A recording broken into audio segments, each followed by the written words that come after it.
Hello, everyone. Welcome back. My name is Jeff Mendelson, and this is the One Big Tip podcast. And today I am really pleased to have with me on the line Travis Bell. Now, Travis is the bucket list guy. He is a master not only of completing amazing to do lists, but has made it his mission to help everyone fulfill all of their hopes and dreams by living your life on purpose. So I'm really pleased to have him on the show. Travis, thank you so much for joining me. Jeff, g'day, mate. That's what we're meant to say as Australians, aren't we? So g'day from Australia. Yes, it's like 6 a.m. in the morning, so you're a very, very special man. Stoked to be on, man. Stoked to be on. Thank you so much for joining me. So listen, you have a video, at a TEDx event in Melbourne. And, it's amazing. You walk through this entire process of, why it's important to not only do the things that you need to do, throughout the day, but to also, live your life on purpose. Can you please take a few minutes to talk a little bit about how you evolved into the bucket list guy and what kind of changes it has done for you and the people that you serve? Yeah, well, that's it. Used to be sort of about me, but now it's about we. And look, I going back, I've been the bucket list guy for about 10 years. Someone actually called me the bucket list guy 10 years ago after the first talk that I ever did, first public. So I spent the first 20 years of my working life in the personal fitness training industry. So always loved helping others to achieve their goals in some form or another. Always a coach or a teacher by trade. And I had my own little breakthrough moment with depression, albeit light depression, mild compared to what I've heard since. But, I was the first to franchise personal fitness training in Australia, had a whole bunch of people working for me, had quite a big business, but life got on top of me, whether, in business and in life. Found myself in a bit of a downward spiral, depression. Instead of going on heavy antidepressants, which is kind of like a Band-Aid over the top of it, right? I found myself forcing myself to go to, learn all about psychology, positive psychology, Akagi principle, law of attraction, NLP, life coaching, all this sort of stuff to kind of work out the root cause of what I was going through.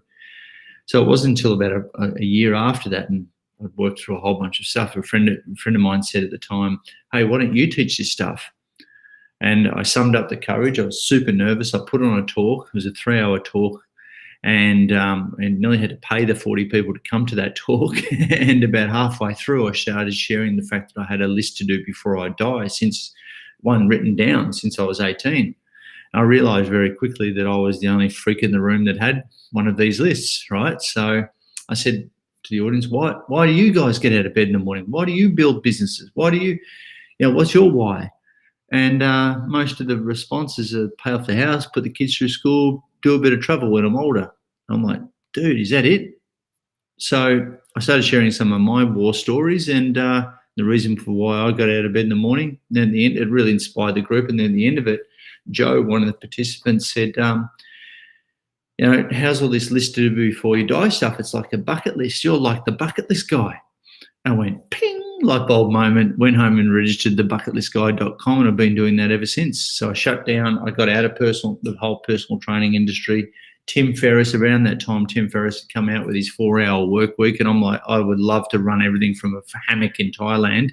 So this whole online world was starting, and I thought, what more of a reflection of my values is this? This is me. There can only be one, the bucket list guy. So I've been speaking about this ever since, and it really has helped a lot of people, primarily as a speaker, as a coach, but also 3 years ago we licensed out Bucket List Coach, and now we've got Bucket List Coach, certified Bucket List coaches in 22 countries around the world too, teaching my stuff, which is super awesome. How did you come about, really figuring out that, it's not just that. So we're not talking about productivity here. We're also, I think, one of the things about the 4-hour work week, at least my takeaway the first time I read it, and by the way, for me, it was also a very, very influential and impactful book that changed a lot of things in my business as well. Is that you don't need to take everything. Like, you don't need to take it to the extreme. Like, the people that do these, and you see them on YouTube, right? They visited every country in the world, right? Yeah. I mean, I think the biggest bucket list thing that actually, I did this a year and a half ago. I managed to get a stamp on every page of my passport, right? There you And go. like, Cool. once I got that, I was like, dude, like, yeah, that's it. That's like Awesome. nobody. I don't know anybody who did that, personally, right? And But then, also, Jeff, it's not really what I'm very, very big on is non-comparison, non-judgment. And so we're always judging, mine's bigger than yours and all it, like, dude, it's not about comparing. It's about just, the reason I did the TED talk and the reason I did the book, the My Bucket List Blueprint, is all about helping people, a person, unearth what's inside of them, to identify all the things that give them personal meaning, fulfillment, and purpose in their life. To identify the things that give them the reason to get out of bed in the morning and to go and build their business around, or go and achieve the different opportunities within their jobs. I say a bucket list is a tangible life plan, where our career plan or our business plan should fit into our life plan and not be the other way around, right? So this really brings home this work to live principle, but it's so individual. Some of the crazy shit that people want to do, man, like in all my 10 years, like what I want to do, that would be on a whole other list for a lot of other people. And it starts with, it's not bucket list, but it rhymes with bucket. It starts with F, and some of the crazy stuff that I've done is on that list for some people. So it's not about comparing mine's bigger than yours or mine's more extreme than the other. It's amazing, and I love doing talks and coming into communication with people of all walks of life, of all different means, and it's really about unearthing these things that give them that smile on their face, and it gives them the opportunity to put their own oxygen mask on first before they can go and help others. Time out of their life to work on their life, and that's what it's all about.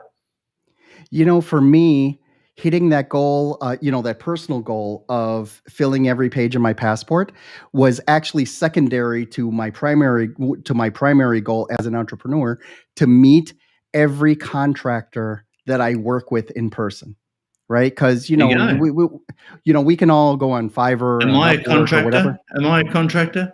Damn it. You're not mine yet, Not but yet. No. I'll probably be yours, That could right? be. No, but what happens is, like, I have a web developer in India. I had I also have Yeah. a programming team in Santa Fe, Argentina, which is I far actually away did that a from. few years ago. I went to the Philippines and met my bookkeeper. Yeah. Yeah. So I mean, Yeah. and It's cool. and the really cool thing about that is that once you break bread with these people, like right now, you and I are little 4-inch, little 4-inch Yeah. squares on a screen. Yeah. But the second we meet in person, right, and break It's a bread different together, thing. have a coffee, whatever Mm. it is, the entire Mm. relationship changes, right? And Yeah. what happens is that you're then able to really, take that relationship to the next level. And for me, what Mm. that meant was, these contractors or these people that are working, that are doing great work for my company are still around, right? They're not just Mm. there for, for X amount of Mm. time or just for a project. We're working together all the time, some for 6, 7, 8 years. And, that's Yeah. really the great part of it. Yeah. Yeah. So individual. That's why I love it. It's always fresh. It's so individual, and what people want to do, and what it's the what and the why. The why is the most important part of this. Why someone wants to do something in their life, and their level of motivation towards that why is what it's all about, man. Like, people will move heaven and hell to try and make some of these things happen before their time is up, and to me, they're just vanilla. To me, to you, they're like, oh, yawn. Why are you so passionate about that? It's not up to us to judge. Exactly. So, something you really alluded to a really interesting point, and that's actually part of your one big tip here, is that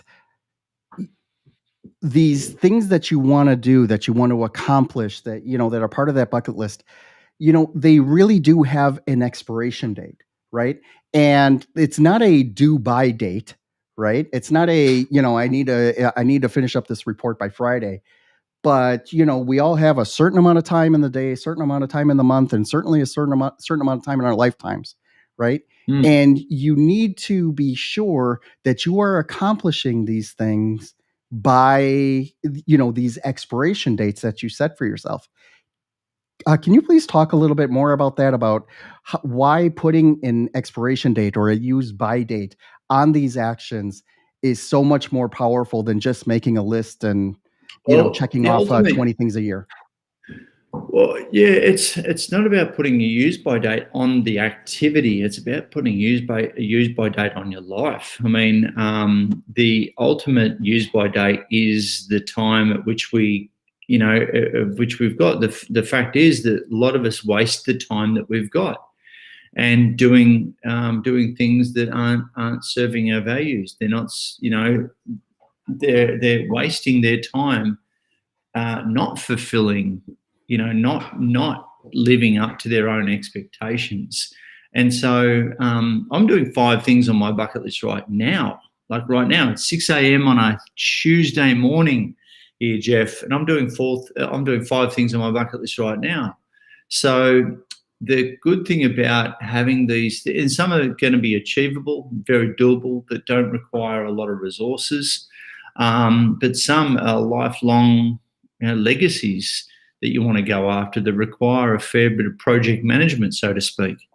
The fact is, we think that we've got all the time left, and we use time as we think it's finite, we think of it as infinite, that we've got all the time left in the world. But how many more examples do we need of where time has been cut short? The movie, The Bucket List, is a shit movie because it's about 2 guys that get given a cancer diagnosis and then they write a bucket list, which is stupid. That's I've based my whole career on it, which is even more stupid. But at the end of the day, we shouldn't wait until we get given a use by date. We should be hurrying up now before we get given a use by date, to help. And when I talk, when I did that TED talk, that was a bucket list item for me. That TED talk, that was in front of 2,000 people, nervous as hell. But at the end of the day, there's so many examples around us where life has been cut short.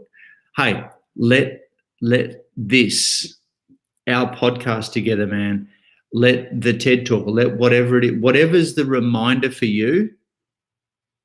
I want you to wake up before you get given this use by date. Wake up before they get given, a diagnosis as such. I know it sounds really harsh, but we're so busy being busy. It's like this weird badge of honor that we carry around with us these days. We're so busy on our daily to-do list that we forget about our bucket list until it's too late. So I want to help stop living, I guess living by default, living by intentional design, having a regret-free life rather than a regret-full life. There's so many people that we know who get given a diagnosis who go, oh God, I thought I had all the time. I thought I had a lot more time. And that's, so let this be a diagnosis, guys. I know it's harsh, but I've been doing this for 10 years and it works. What's interesting about all this is that, and I think if COVID has taught everybody anything, is that now is the time to pivot, right? And I think one of the biggest trends that we're probably going to see is the fact that people do not need to go into an office, right? That's like one big overarching thing. And we're seeing that now, at least migration patterns here in the US. People are leaving New York City, I by love droves. that word, migration patterns of the mammals. Yeah, right. I like that. Yeah, it's like we're not birds, right? I've never heard migration patterns used with human beings before. I love that. Yeah, but what's happening is that, so I'm in Miami, right? So we're fun in the sun, and You got just no problems at all. and just everyone else is living in all these other climates. It's just like, why would you do that, right? Why would you live like that? Yeah. And then we have all these New Yorkers that are coming down. We have all these California people that are coming down. They're like, forget that. I don't want to be there anymore. I want to be, I want to be here. And people can do that, and they're starting to live and they're starting to actually take action on these changes because the circumstances have changed. They don't need to be tied into an office anymore. They don't need to maybe like they don't need to be tied into the same types of relationships, and they're able to make those moves. And it doesn't have to be Miami. It could be Costa Rica, it could be Mexico, it could be Australia, any of these places. But it really comes down to what was that little push that actually helped you make that one big important thing that you wanted to do happen, right? Yeah, I think we've all been given a real gift, and that gift is we've all collectively, globally, in our Western world anyway, the opportunity to take a big, deep breath in to recalibrate on what our new normal is going to be, and what I don't call it work-life balance. I call it redefining what our definition is of work-life blend. We back when the 4-hour work there week. You go. What happened with the 4-hour work week? This whole online world was super foreign, and I've just got to brag, mate. Since you've read the book and you know who Tim Ferriss is, I had lunch with Tim Ferriss when he came to Melbourne. So there you go. Nice. That was on my bucket list. Selfie to prove it. The point being that we're all we've all redefined what that is, and I think it's brought 5-year, 10-year business plans like to now. We've all had to pivot within like 7 days of this thing of our lockdown. We've had to go online.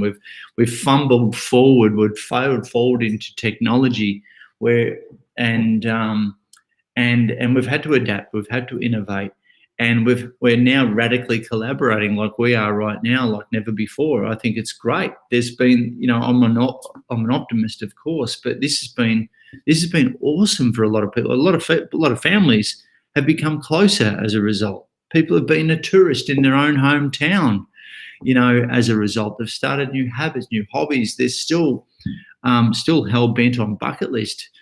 Even though a lot of people think of bucket list as travel, all around the world, but it's not that. It's, as you've seen with the TED Talk, it's one of 12 categories. It's really helped.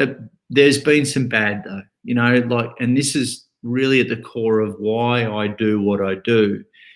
Mental health was a massive issue before all this started. Depression, anxiety, suicides, youth suicides, the overprescription of antidepressants. And we've even got this thing now called the loneliness epidemic. It was a thing. It was already an epidemic before the pandemic started. The loneliness epidemic is the adverse effect of social media. We all think we're more connected, but we're actually more disconnected as human beings who are meant to, be in herds. What did you say before? Moving from place to place. What was that? In patterns of the migrating from place to place as mammals do, and and it's had a dramatic effect. Hopefully, it'll increase because in America we've got 89%. It's an 89. I think the statistics are about an 89% engagement rate at work. That's 89 a disengagement rate at work. So that means this ties into what we're saying here. 89% of people in North America are what they call disengaged at work. Right. Hence why some become entrepreneurs. That means 89% of people are going to work every day and they're not into it. They're just like getting the paycheck, coming home, and 70%. Yeah, that was me. 70% in Canada. Yeah, dude. That's why we break free. But people are sleepwalking through their life, right? They're sleepwalking. They're they're sheeple, what I call them. So I think this has been a positive to shake things up. People are redefining this work-life blend. And I know there's been some positives around me, and I'm sure there has been around you as well. Hopefully they don't all move to Florida and Australia, but stay where you are. Yeah. We need to keep some New Yorkers in New York. Yeah, that's the thing. Yeah. Build a wall. Build a wall. Build a wall, right? But let me ask you something. What would be like the one thing, like the overarching, a piece of advice you would tell somebody as they're putting together, this list?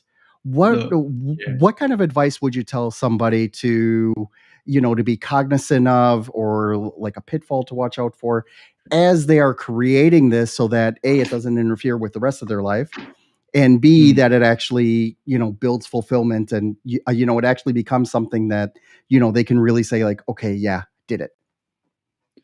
Well, I don't think it should. I think it is life. It doesn't interfere with their life.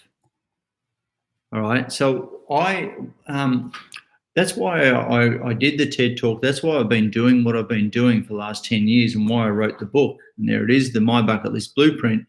So it's a 12-letter acronym to help people unearth what gives them meaning, purpose, and fulfillment in their life, so they can live their life, and not buy into this delayed gratification society.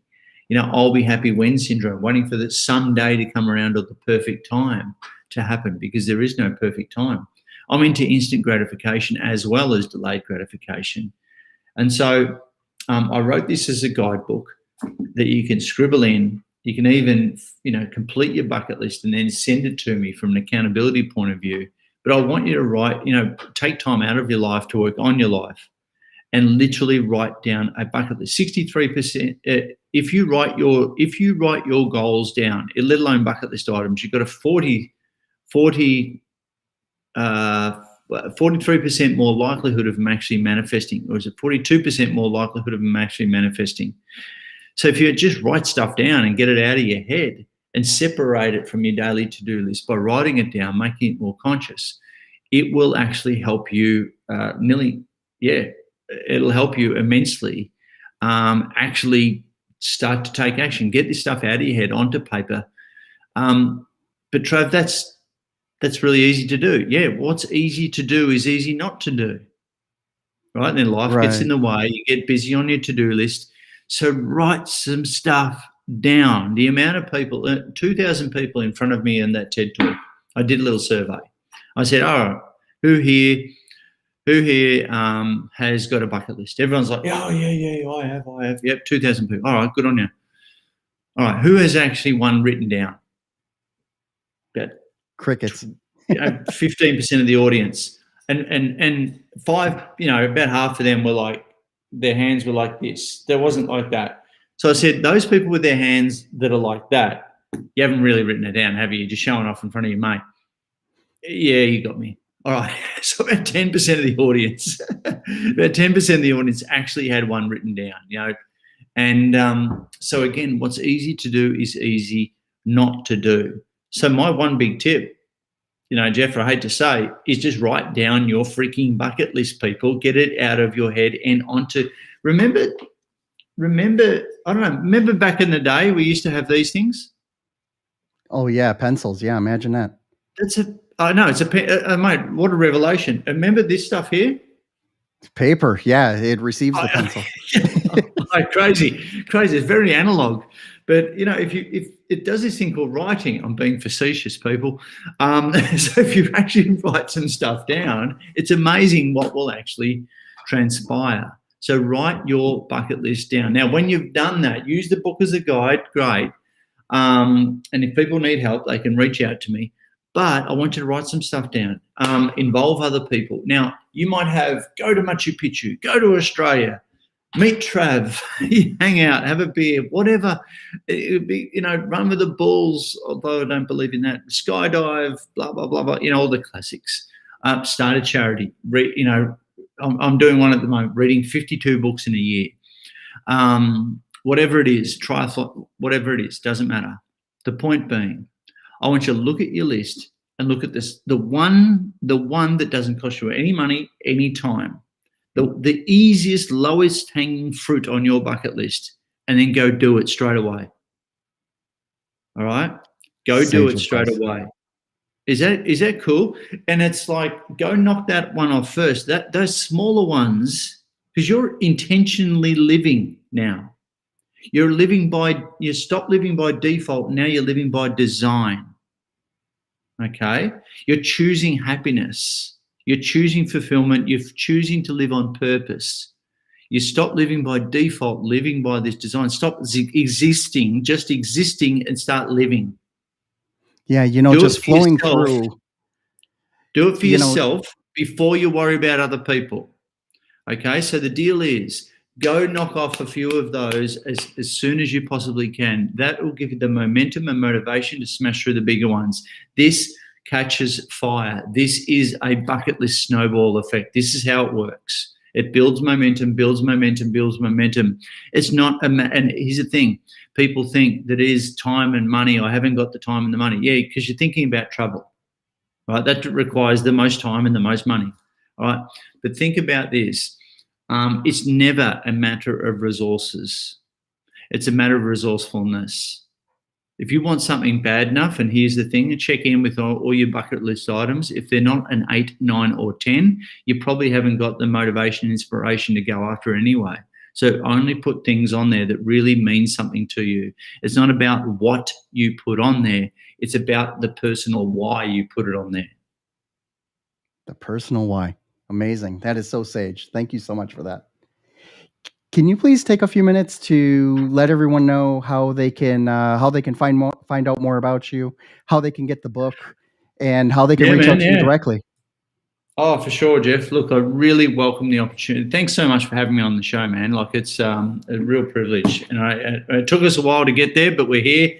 And, mate, the best thing, like, if people want to sign book, and people have been opting for that, is to go to thebucketlistguy.com/book, and we can get them a signed copy. I'll put a little note in there of inspiration. They can go to thebucketlistguy.com, obviously, and see what I'm all about, or find me on the socials, LinkedIn, which is up on the screen, and Instagram as well, which is bucketlistguy.travbell. But yeah, I want you to read the book. I want you to send me your lists, and I'll make you accountable. I've spent 20 years as a personal trainer, mate, so I cannot help myself. I've got to make people accountable around me. I love it, man. I love it.